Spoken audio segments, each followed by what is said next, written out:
the reason we are debating this motion is because the Liberal government, in their desire to ram through legislation that by their admission will censor what Canadians can say and post on the internet, they have decided to not hear from witnesses who desperately wanted to share their thoughts on this to ensure that we get this legislation right. And I'll just point out that, we put forward a number of suggestions for witnesses who, even within the 5-meeting constraints that we initially set out for our study of Bill C-9, never received invitations. And I do not impugn motive of this. I realize that you can only pack so many people into a meeting and so many people beyond that into 5 meetings.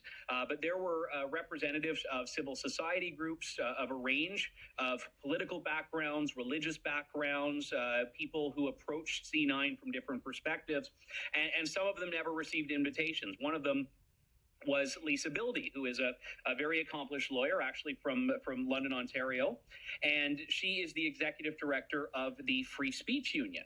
And one of the reasons that the Free Speech Union decided to submit a brief and had wanted to appear as a witness on C9 was because of the significant implications that Bill C-9 has for freedom of expression. As the Free Speech Union said in its brief, C-9 will criminalize expression that should enjoy constitutional protection. They refer to a number of sections here, some of which revolve around the way that hate symbols are defined in the bill. Another is the way that the definition of hate is actually redefined with a lower threshold, a threshold that would exist if C-9 passes in the criminal code that is lower than what the Supreme Court has already determined should be the threshold for hate. And we have